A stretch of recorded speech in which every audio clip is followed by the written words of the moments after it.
My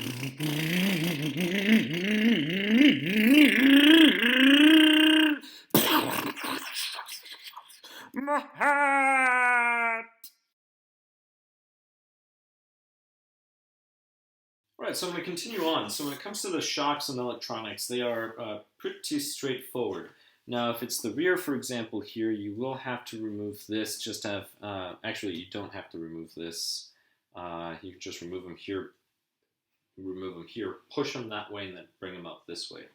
For the front, move this out of the way, and because I've removed the screws here on the side, this is already free, but you have one screw here on the chassis. Let's see if I can flip it right there. And then you have one screw right over here, which if you look at the battery, it would be that top screw. So it's the screw that goes right in there. That's the one that you have to remove. And then this will come off. Now, in order to remove the electronics, I'm not going to remove them, but it's quite simple. There's a screw in here on this side, and then there's a screw right in here. You remove those two, ESC comes out with the plate, and then you can separate the two, replace the ESC, double stick tape on that plate, and then just screw that plate in both sides. And then the receiver box, which is right in here, you just remove those 4 screws.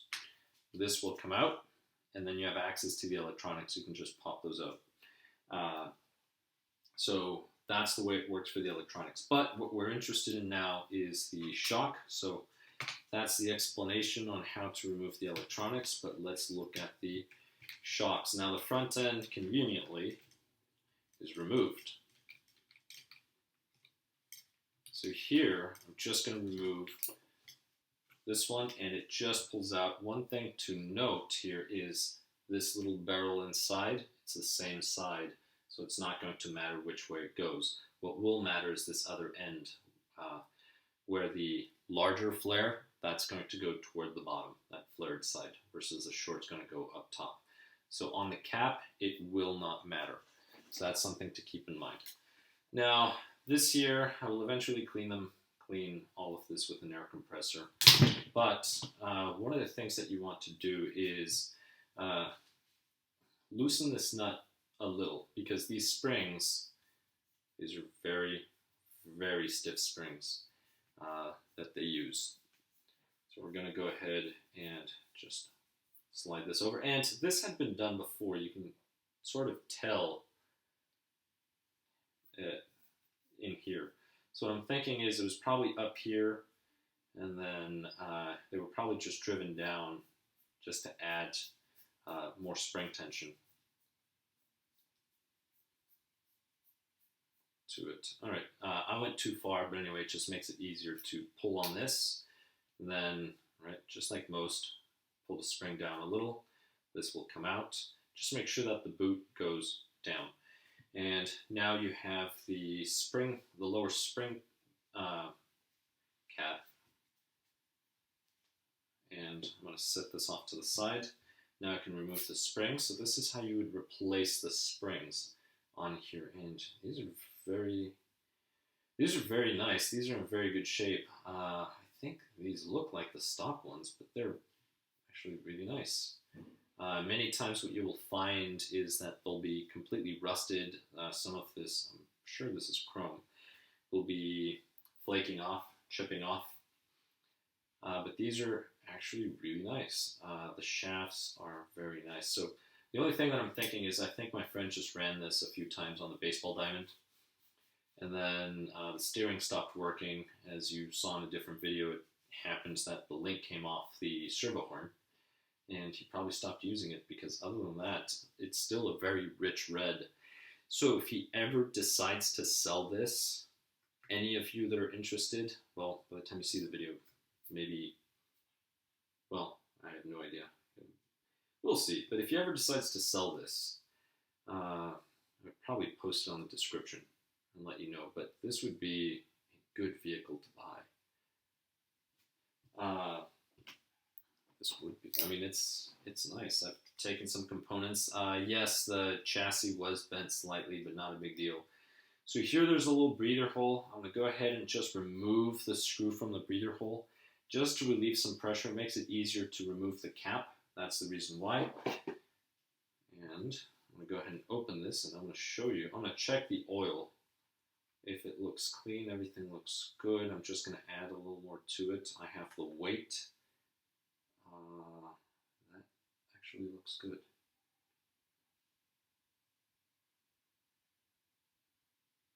Huh.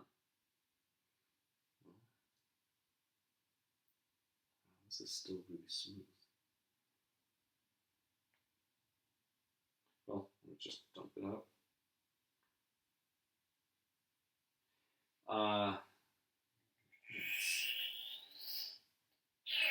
going to replace the oil on his shocks, but the oil's not that dirty, to be honest. I'm not sure if you can tell on the camera. There was already some oil there, but that's the lighter dark oil.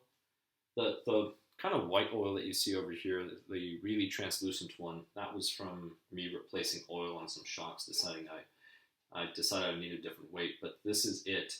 Versus the black oil over there, that's from an actual dirty shock that I replaced. So this oil wasn't bad. And you can tell, so this is something else too. Before you buy a used vehicle, play with the shocks. I mean, some people will mind, some people won't. If you're buying a vehicle from me, I wouldn't mind you testing this out, but this is very smooth. And this is something to note when you're buying vehicles. For example, say you're buying a Slash Ultimate. The GTR shocks will sometimes feel really grainy or rough as they go up and down. So it's usually you need to replace the piston. These are super smooth. So that's something, I think this would be a good buy. I don't know if he's going to end up selling it or not, but any of you interested in a Nero, you may want to look out for this one. So again, you can follow him on Instagram, and his Instagram is, I have it right over here in the middle of everything else. Let me just place the shock here. Nope, bad idea. Where's my shock holder? That'd be. So his Instagram is at AP1Eddie. So if you follow him on his Instagram, maybe he'll post some pictures of this Nero, and I'm curious if he's interested in selling it. Not for me. I'm not in the market for a vehicle like this, because when it comes to this size, I kind of like nitros. But that's a different story. It doesn't matter. I mean, go electric. At some point, I'm going to be bringing in a e-Revo, hopefully. Just need to borrow it. But anyway, so again, when you set the cap, go left and then start going right. As soon as it clicked, I started going right. But here we go. Oh, what happened there?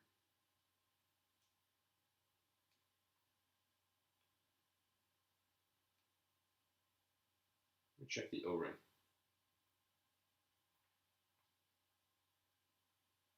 What's going on? All right, let's try it again.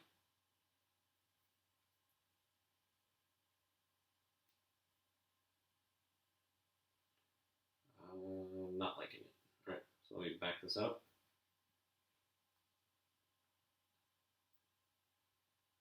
Give me a moment. That's where the, I think it goes in here. It goes in there, but why is it doing that? It's very strange. That should sit there. Let's try it again. So the O-ring was just kind of popping out in the U form, but it should actually stay in there in the cap. So I'm just sticking it in there with my nail. Let me do this, and you wouldn't do that. All right, there we go. So the O-ring was starting to kind of U out, so I just kind of shoved it in there, and that was it. And now I'm checking everything. All right, good. So everything is fine. pieces. Now, do not over tighten these, and the reason why is they're plastic caps, you can damage them. So that's something very, very important. Now at this point I need to finish bleeding out, and really quick, I mean, look at the shaft. I mean, that is such a clean shaft. I mean, I just got it dirty with my fingers, but there's no marks, nothing there. If you feel it, it's perfectly smooth, just the way it should be. So these boots really work. And I'm not trying to sell you my friend's truck here, because I don't know if it's for sale, but this is good. It just looks dirty. Sometimes you will see vehicles like this that just look dirty, but they'll be in good shape. They just need to be cleaned.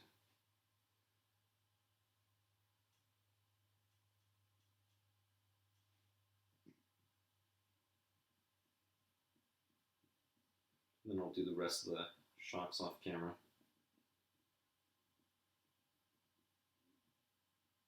Try it in. Right, it's expanding on its own. So let's try it back in.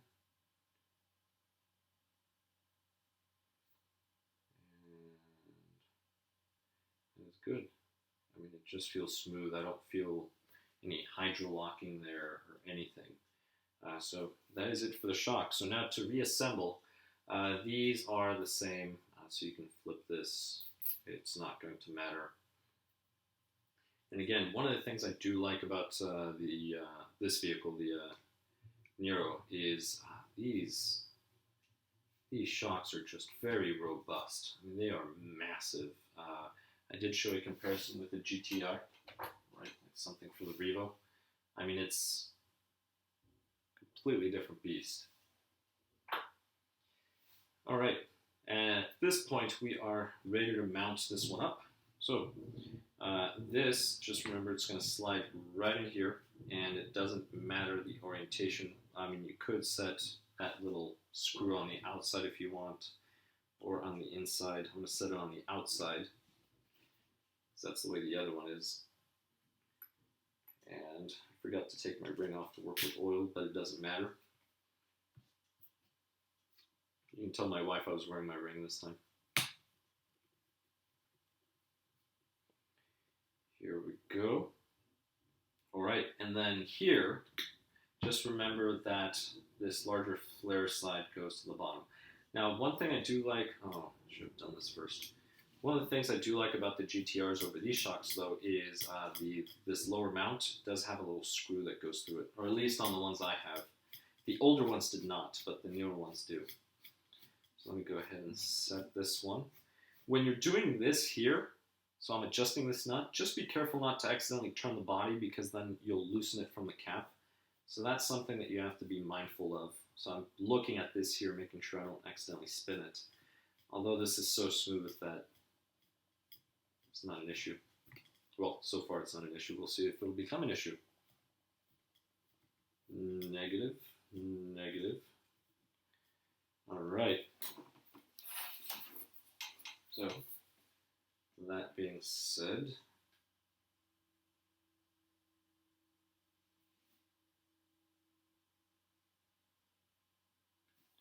just a tad more.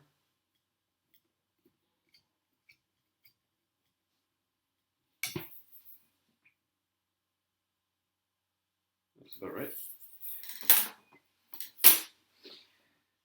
All right, and man, these are tough. All right, well, I'll let it be. So that is it for this video. So again, to remove the electronics for the ESC, one screw there, one screw there, this will lift. You can separate the lower mount plate from the ESC. Double stick tape the next one on. Receiver box, 1, 2, 3, 4. This comes off, and that's how you have access to your receiver. So your RX will be in there, and then you can just plug, unplug, whatever you need. That being said, I will catch you on the next one when I mate the front end to the rest of the chassis. Thank you so much for watching.